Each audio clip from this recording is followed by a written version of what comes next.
Good afternoon, ma'am. We, our group, Shivani, Aqueel, Livia and myself, Joby, are here to present on our group coursework for BIS2300 Information System Analysis and Design. The case study that we have selected for our group coursework is McDonald's, based on McDonald's recruiting, selecting and training for successful employees for individual outlets. Under McDonald's recruitment policy, each individual restaurant is responsible for filling hourly paid employees. The recruitment management department in East Finchley is responsible for hiring managers for each outlet. McDonald's uses several avenues for recruiting their employees. Positions are advertised in their restaurants itself because as per their recruitment policy, it's proved that advertising in restaurants is the best method for getting the best applicants. McDonald's uses local job centers and career fairs also for recruiting. The manager selects the applicants to be interviewed and will conduct the interviews. McDonald's scripts an interview guide which gives them a score based to check out their performance, and based on that, it helps them to find out their behavior, their past behavior, and then rate them, and based on the rating they are given the job. Interviewer rates the candidates' responses and offers job to those who are rated the highest. McDonald's directs applicants towards online registration. But for those who are not able to register using their online website, an online hotline number is provided to them so that they can access it. The selection process includes a psychometric test, which produces an initial score. A first stage interview is attended and offered an on-job experience, which then leads to final interview that makes the manager take a decision. All the applicants will have to produce an eligibility work permit documents as per the UK work law for them to work in the company. The first stage after the interview is to notify all the candidates whether they have been successfully recruited or terminated. All new employees are requested to attend a welcome meeting, where in that meeting they are told about the policies and procedures of the company. New employees will meet their trainers and a tour of the restaurant is given to the employees. The company works a 3-week probationary period, after which, based on their performance, it is decided whether they are recruited or terminated. Initial trainings are given at the welcome meetings. They will also attend classroom held workshop sessions where they will complete workbooks of quality, service and cleanliness. After the initial training, all employees receive ongoing training by using observation checklists for the station they are assigned to. On successful completion of a management exam, employees attend a training session and which is conducted by the training department, the management, at the regional office. McDonald's management development curriculum takes new recruits from training manager to restaurant manager. As per our case study, we have taught some of the functional requirements and non-functional requirements that is required for our system. Now, what are functional requirements and non-functional requirements? Functional requirements are those activities or tasks that the system is asked to perform for the company. And the non-functional requirements are the back-end functions for the functional requirements. Now, some of the functional requirements that we have noted is needed for our system are recording all day-to-day activities within each outlet, recording all the details of our employees and other staff, and recording all details of applicants coming in for interviews. And the non-functional requirements are response time, usability, and accessibility. The rest of the case study will be explained to you by my fellow students, team members. As part of our coursework, we had to conduct an interview for primary research. We conducted an interview where we were interviewing the HR manager of McDonald's, asking them about basic requirements needed. The questions were employee ID, name, level of position, and number of years in the company. Other questions included how they would rate the current system, what are suggestions of improving the current system, and why they meet these requirements. Also, what additional features do you think the current recruitment process could add? Others include on a scale of 1 to 5 to rate the current recruitment process and any other feedback. As a system is being created for a McDonald's for the case study, just a slight gist of what an information system is. It's basically a computer-based system that provides or stores data. There are many types of information systems, as we have business information systems, management information systems, transaction processing systems, and many more. The best suited ones for a business or a company like our McDonald's company is an MIS and a TPS, which is a management information system and a transaction processing system. A management information system is a system that manages and organizes data which is already created by the company. Its main purpose is extracting already stored data.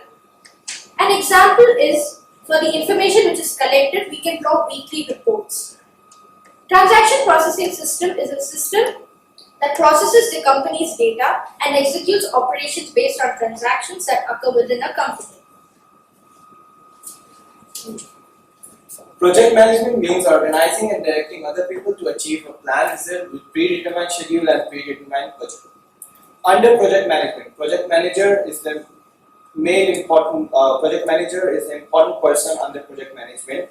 He is the important person to execute all the projects and guides the team. Some of the responsibility of project manager includes identify tasks, recruit team members, develop schedules, and some of the reason project failed is lack of resources and limited support from senior management. Project management generally includes some subcategories which we have identified in our coursework. The first one is activity list. Generally, an activity list is a list of activities or tasks created for the project by our team members on how we are going to organize and set tasks for each member. Here is our activity list which we have created as members with the dates we have started and the duration of its completion. This is the dependency. The task dependencies are when a task depends on the completion of a previous task. We started out by choosing a case study which is McDonald's. We identified the functional and non-functional requirements, the business statement. The next we came up to project management, which is a very important aspect when it comes in working as a team. We start off with work breakdown structure and the Gantt chart.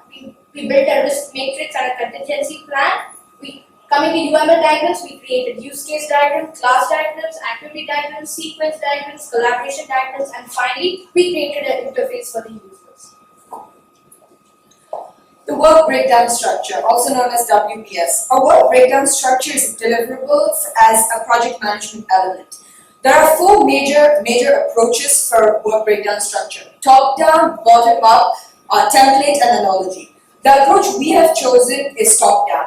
This means that all our major tasks are listed on top of the structure. For us, it's develop a case study, develop task schedule, develop UML diagrams, the final report preparation, record appendix, prepare the presentation, and submit the final report. Network diagram is a graphical way that designs the project task in a flowchart, and it is a great way to visualize how your project will proceed. It helps us to know how long the project will take. This can be done by finding the critical path. Critical path is the longest path to complete the project. Each task needs to be completed before starting other tasks. Each task has its own duration. As you can see, we have mentioned in our network diagram 8 hours A1, 8 hours A2. So using these duration, finding how long each task will take will give you a critical path. Our critical path goes from A1, A2 and till G, and it takes 23 days, 16 hours to complete.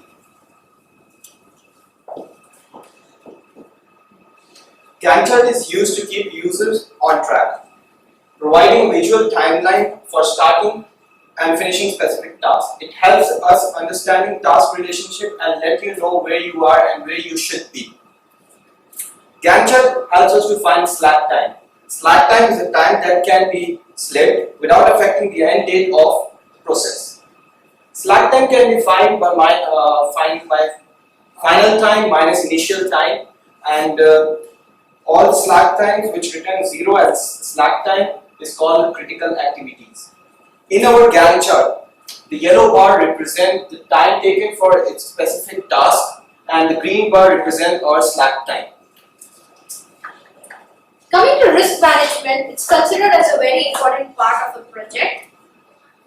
Normally, it is the evaluation of risks with identification of tasks to minimize the impact or avoid its occurrence. It involves mitigation of uncertainty in decision making within the project.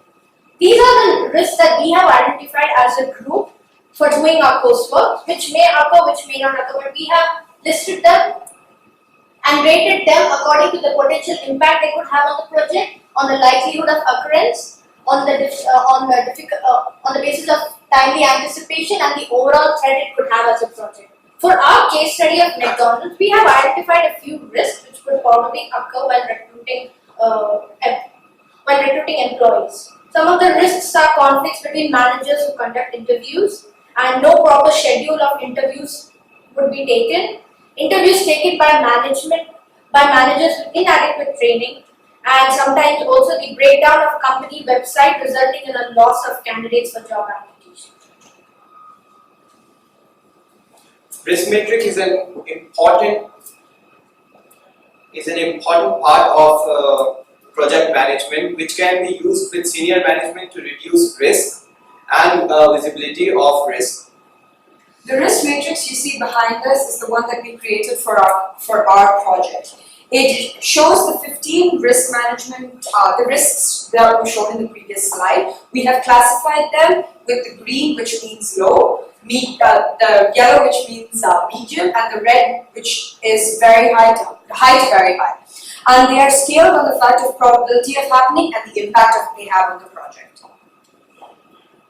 Introduction to UML Schematics. UML Schematics is the next aspect of our coursework. It is also known as Unified Modeling Object. This is basically defined by OMG, the Object Management Group, as a graphical language. It helps visualize, specify, document, and construct the artifacts of a system. Basically, it's blueprints for a computer. The first model we could speak about is use case. This is a use case that we have designed for our case study, a McDonald's case study. A use case diagram basically indicates the relationship between an actor and a use case. UML defines 3 stereotypes of association between use cases, which are includes, extends, and generalization. A use case generally defines the behavior of the system, the overall functionality of the system, and it's created by putting use cases within a boundary. Each actor has their function allotted to a use case. This is just a use case which I chose just to have an explanation of manager when he conducts interviews, after which the candidate's answers are rated. The second level of interview is where the decision of hiring is done. Entity relationship diagram is a graphical representation of an information system that shows the relationship between objects, people, events, and concepts within that system. An entity relationship. This diagram was again created for the case study. The 3 main components include entities, relationship, and cardinality. The entities we have chosen for our case study was McDonald's. Since it was McDonald's, we have management recruitment department, we have manager, we have development curriculum, applicants, McDonald's outlet, employee, and regional training department. For this particular entity, it would be the manager recruitment department recruits a manager, where recruits is the relationship, and the cardinality is one department recruits one or one to many managers, which is a cardinality. This is a class diagram. A class diagram is basically a type of static structure diagram that describes the structure of a system by showing the system's classes, their attributes, the system classes, attributes, and operations among objects. The basic difference between class and ERD, they have a relationship. These are 2 design diagrams that the software developers create during the design phase of a particular project. This is the class diagram we created from McDonald's, where the classes are again management recruitment. These are the classes with their operations and attributes. The activity diagram. This diagram shows the workflow of business activities within a use case. We have made an activity diagram for our case study for McDonald's by picking the use case organized recruitment methods. It consists of 9 activities, notations such as join and for, and the decision mode. This is our sequence diagram, again chosen from the same use case. A sequence diagram basically shows the sequential order of messages that are transmitted within a use case.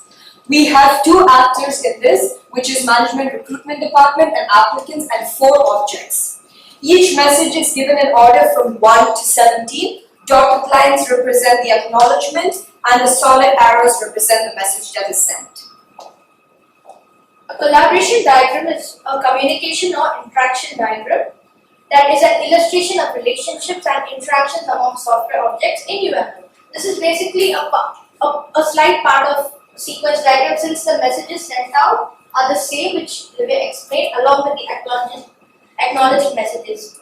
Collaboration diagram has some notations which are used, as we use here. User interface, this is the notation. For any process or event occurring, we use this notation, and this notation is used for entities. The interface design is in relation to usability heuristic for design, which was created by Jacob Nelson. A user interface is a visible part of an operating system through which a user can communicate and control the system. We have 2 user interfaces, which is created using the clerk, actor, and the register applicant as a use case. So as you can see, the first user interface is used for applicants, for applicants who have been logged in for interview, and all the registration will be done using this interface. And the second interface is used for rating purpose for applicants who have been interviewed by the manager. These are the references for all of the definitions which we have used in our assignment and presentation. Since we have time left on our hand, we would actually like to, an aspect of our project was the reflection. The reflection is included in our appendix, and it's basically our view on this module. We just wanted to thank our module tutor, which is Ms. Pallavi Ranjan. She has done an absolutely amazing job with us on this module, teaching us the diagrams, painstakingly making sure we understood every project management step and ensuring that we went through the coursework without any hassle, providing us with constant feedback and tolerating us throughout the whole year. So first, a huge shout out to ma'am. Thank you so much for everything, for making sure we have aspects of this module that we can take out to the real world and actually use it. So thank you.